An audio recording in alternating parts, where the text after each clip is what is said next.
فجر کی نماز جب ہو، فجر کی سنتیں اگر رہ جائیں تو کب پڑھنی چاہیے؟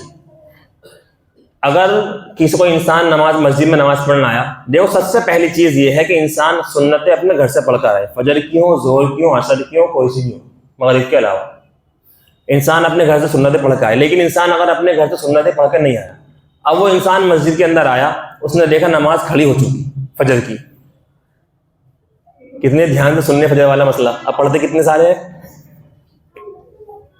ایک ہی صف رہتی ہے۔ بہرحال بتانا تو ہے ہی، انسان نماز پڑھنے کے لیے آیا، آنے کے بعد اس نے دیکھا نماز کھڑی ہے، اب وہ سنتیں پڑھے نماز کے اندر شریک ہو۔ یہاں پر مسئلہ یہ ہے کہ انسان کو چاہیے کہ وہ یہ دیکھے اگر میں سنتیں پڑھوں گا تو اتنی دیر میں امام صاحب سلام پھیر دیں گے، تو پھر اس انسان کو سنتیں نہیں پڑھنی، اس کو جماعت کے اندر آ کر شریک ہونا ہے۔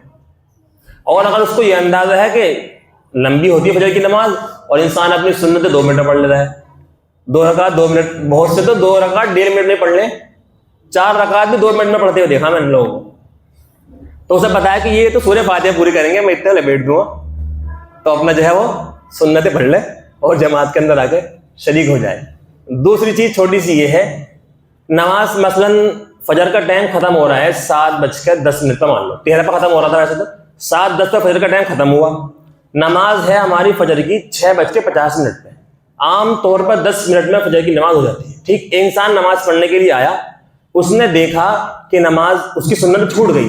جماعت کے اندر وہ شریک ہوا، 7 بجے امام صاحب نے سلام پھیر دیا، ابھی فجر کا وقت ختم ہونے کے اندر 10 منٹ باقی ہیں، اب وہ انسان سنتیں پڑھ سکتا ہے نہیں؟ یاد رکھے سنتیں نہیں پڑھے گا، نماز سے پہلے سنتیں پڑھ لی تو پڑھ لی، اگر نماز پڑھ لی چاہے وقت بھی باقی ہو آپ سنتیں نہیں پڑھیں گے۔ اب سنتیں کب پڑھنی ہے؟ جب اشراق کا وقت شروع ہو جائے، اب سنتیں ہم پڑھیں گے۔ یہ نہ سمجھے کہ ظہر والا مسئلہ، ایک سال میں مسئلہ پوچھے تھے مجھ سے، اس لیے میں دوبارہ بتا رہا ہوں،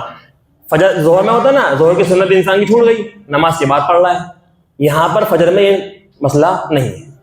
اگر آپ کی سنتیں رہ گئی ہیں، نماز سے پہلے آپ نہیں پڑھ پائے، تو اب آپ اشراق کا وقت جب شروع ہو جائے گا جب آپ اپنی سنتیں ادا کریں گے۔ اللہ پاک عمل کی توفیق عطا فرمائے، وآخر دعوانا الحمدللہ رب العالمین۔